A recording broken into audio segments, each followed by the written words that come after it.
Fox and Friends got in on the Yang train. Is that what they call it? The Yang train? Yang Gang. Yang Gang. It's the Trump train and the Yang Gang.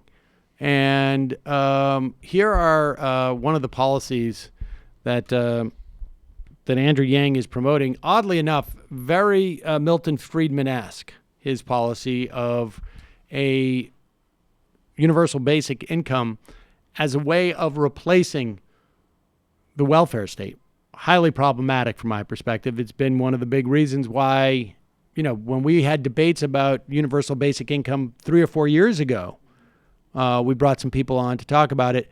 My biggest concern was less from a policy standpoint, more from a political standpoint, that it would be a means in which to undercut the welfare state. And then it's just easier to just slowly roll it back. But here he is on Fox and Friends. Let's see if they can get a grip on this. When we aired those sound bites and we came to yours, people in the audience were laughing. It sounds great, $12,000 a year for every adult. But how are you going to pay for that?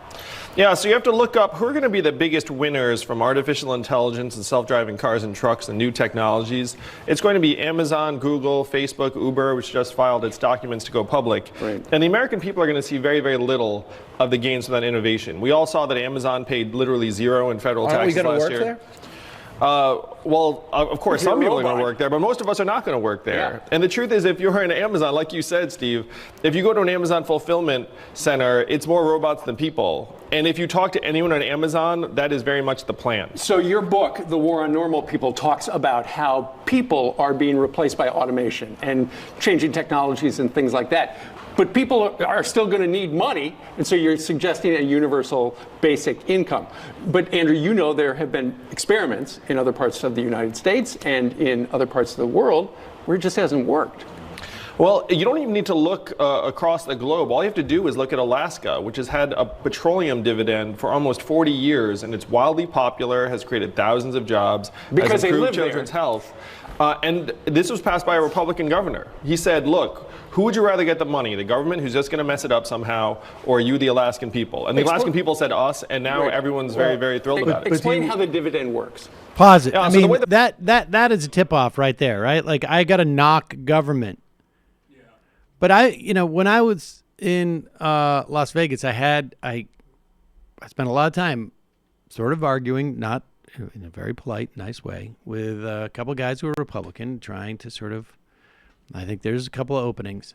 And the line, like, you going to trust the government with this stuff? They both work as financial advisors, as fiduciaries, to their credit. And the one thing they kept saying to me over and over again was like, people love their Medicare. That is the one thing I will tell you. I will give you that. People love their Medicare and their Social Security. And I'm like, dude, when we talk about government, if you take away the military, Social Security and Medicare is 90% of government. That's what governments, the Social Security and Medicare, that's what government is to the vast majority of people in this country. And so when you tell me that you don't trust government to do that, but at the same time you say, every person who walks through my door, and I'll reluctantly admit, they love their Social Security and they love their Medicare. It's saved. I've seen Medicare and Social Security save the lives of a bunch of my clients. And I'm like, that's government. That is government by any measure. When you talk about the U.S. government, you are talking about the administration of Medicare, Medicaid, Social Security. That's it. Continue. Said us, and now everyone's very, very thrilled about it. Explain how the dividend works.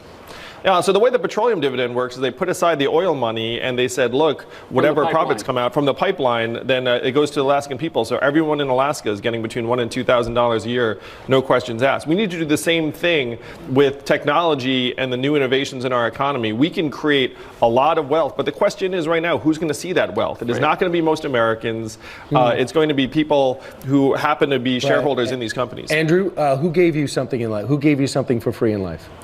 Are you a self-made success story? Well, why are you robbing other people their ability to be a self-made success story? Well, the first people I thought of was my parents. I'm the son of immigrants. My parents came to this country to create a better life for me and my brother. And my father generated 69 U.S. patents for GE and IBM.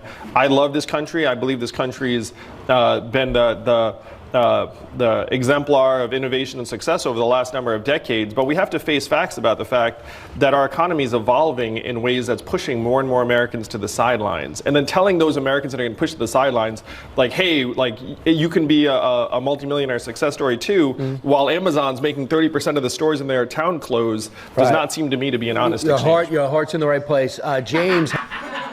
Well, he just faced Brian Kilmeade. Well, not He's only that, absolutely right. I love the idea that he's like, who gave it to you? Aren't you a success story? And he basically said, well, actually, I got it from my parents. That's what he basically said, right? My dad went on to make that. He actually, those are two big, credit where credit's due. Those are two big reality doses. I grew up with a huge amount of privilege, which is relative. I mean, even actually not huge relative to other people because his family were immigrants. And obviously, I'm sure he's very smart and has worked hard.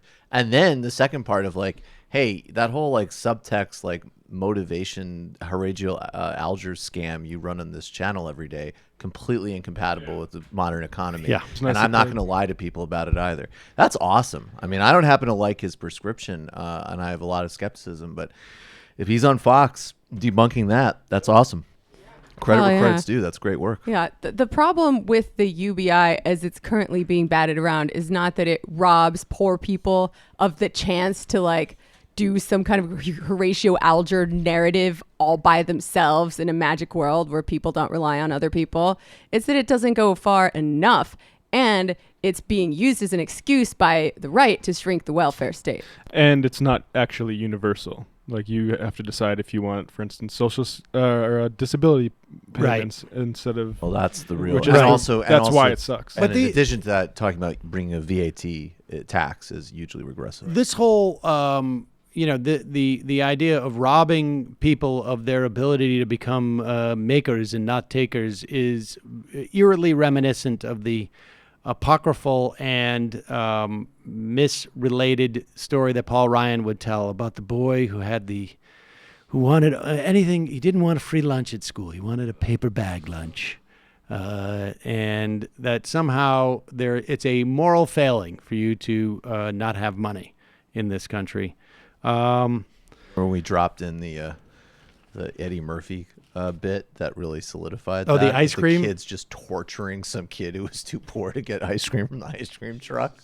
Like, you ain't got no ice cream because your dad is an alcoholic. The amazing thing is that while he will tell this made-up story, and it turned out to be a made-up story. It turned out to be a story that someone else had related to him. He had never actually talked to the boy.